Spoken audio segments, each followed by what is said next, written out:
So you offered the contract to a player who's not yet even in the WNBA. Big three does not happen during overseas season. So that doesn't make sense. That's true. If Kelsey Plum set that record in 4 years, well, Caitlin should have broke that record in 4 years. But because there's a COVID year and then there's another year, you know what I mean? So she's already had an extra year to break that record. Dang, like he or she's killing them. But you have a 25-year-old playing against a 20-year-old. Like, you should be killing them. Are in the playoffs, so you'd have to give the nod in my mind to Angel Reese. And I looked at plus minus, and I also look at net rating. And when you look at that, Angel Reese has to get the nod. Despite all the hate, the doubters, and the noise, Clark is out here shattering records and proving why she's the real deal. The truth is, some of these haters are only getting noticed because of Clark's fame. Before that, no one even knew who they were. No offense, just facts. Clark has locked up Rookie of the Year. That's already a done deal. And let's not forget, she's led the Indiana Fever to their first playoff appearance after an 8-year drought. Now, she's not just in the Rookie of the Year conversation. She's in the MVP conversation. Yeah, you heard that right. Even Colin Cowherd says Clark deserves to be in the same MVP talks as Aja Wilson. Caitlin Clark is way better, way sooner than anybody thought.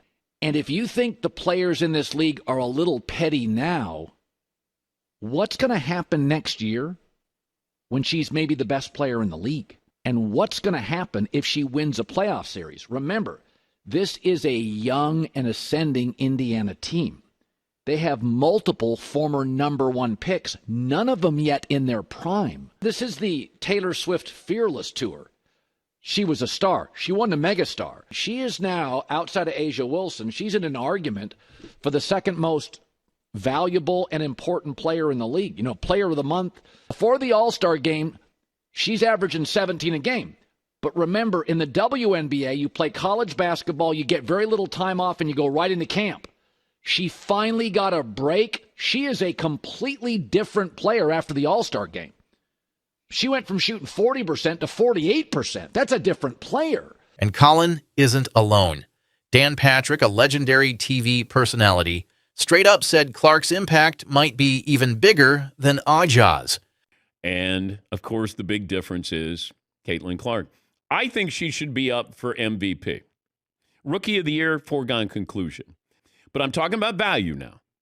Value to a franchise, value to a league, getting your team in the playoffs. They had the number 1 pick. They were the worst team last year.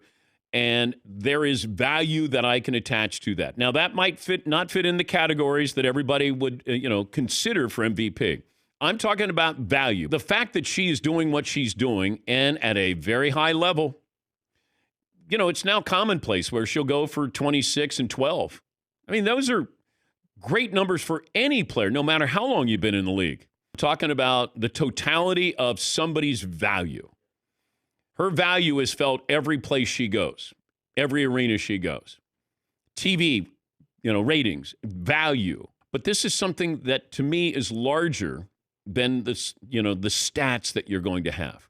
When you hear the argument, you might just start rethinking your MVP pick, too. The evidence is undeniable. Clark is leading all rookies in scoring, assists, steals, player efficiency rating, win shares, made field goals per game, made threes per game, and free throw percentage, averaging 18.9 points, 5.8 rebounds, and a league-leading 8.4 assists per game. That's MVP-level play. Looking to push, cross-court pass. Hull back to Clark. She will launch and bury it. Block. And then Lexi Hull finds her. Fever back within 4. Even Stephen A. Smith is on board, saying there's no debate about Rookie of the Year and that Clark is making a solid case for MVP. No question. The race for Rookie of the Year is over. After what they did to the Sky, after they've won their 4th straight, after they're over 500, they were just 500 the other day for the first time in 2 years when they were 2-2. They doing their thing. And Caitlin Clark, last 12 games, 23.4 points or 47% shooting, second leading scorer in the entire WNBA, 10.6 assists for Caitlin Clark. Leads the league She's the league assist leader, okay? 9-3 since July 6th, Liberty, and I already added that they won 4 straight, and they're in the 6th seed, just 2.5 games out of the 5th seed. Caitlin Clark has been flat out balling, and she has elevated her level of play to a point. There is no debate. I understand Angel Reese has been doing a thing with the double-doubles, like 24 straight double-doubles and all of this. Major props to her, and she deserves, she's going to be number 2. But Caitlin Clark going to win Rookie of the Year. Caitlin Clark is in the conversation. Caitlin Clark is in the conversation for League MVP.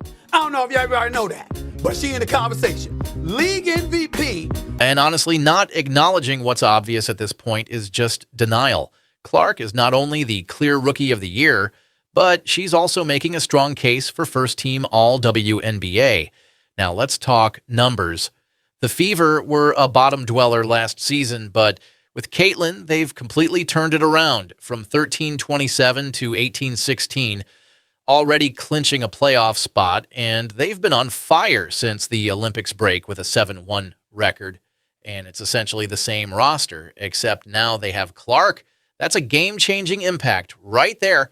Clark is a walking highlight reel. She's drawing crazy defensive attention, and teams like the Los Angeles Sparks are throwing everything at her just to get the ball out of her hands. But guess what? Clark thrives under pressure. She's hitting over 37% from 30-plus feet. We're talking Steph Curry range, folks. And when teams focus on stopping her, she just makes her teammates better, leading the league in assists and tracking to break the all-time season assist record. She's transforming the Fever offense. Handles right here. She crosses sides of the floor. She gets her hips and shoulders past Laney, and she leans. From the floor, Clark, good feed inside. It's Samuelson. Clark, step back 3, knocks it down. Take a look here at a career first. The step back, going right, I may add. It's usually step back, going left. She's also lethal driving to the rim, making 63.6% of her shots within 5 feet, which puts her on par with the best bigs in the league. In fact, Clark is shooting better from inside the arc than Aja Wilson. She's creating her own shots and generating more offense than anyone else in the league, which is why she's averaging more points per game than any player in WNBA history when factoring in both scoring and assists. And listen, we've got to talk about the MPV comparison. Aja Wilson is an absolute beast, no question, but she's got an entire Team USA lineup backing her up, while Clark has been the engine that powers the Fever. Wilson might have the stats, but Clark has the story, the impact, and the transformation that should give her a serious shot at the MVP trophy. Clark made history in August by becoming the first rookie to ever win Player of the Month in the WNBA. That's right. Only the third rookie in pro basketball history, NBA or WNBA, to do it, joining Larry Bird and Kelvin Ramsey. She's rewriting the record books, 7 20-point, 10-assist games, breaking records that Diana Taurasi and Courtney Vandersloot needed hundreds of games to set. Clark, she's done it in 34 games. She's also demolished Sue Bird's rookie record for double-doubles, and her 19-assist game against the Dallas Wings, that shattered the single-game assist record. She's hit more three-pointers as a rookie than anyone in WNBA history, becoming the fastest player to reach 100 threes in just 34 games. And if that's not enough to convince you, she's one of the few players to post multiple triple-doubles, another record that 99% of WNBA players haven't achieved.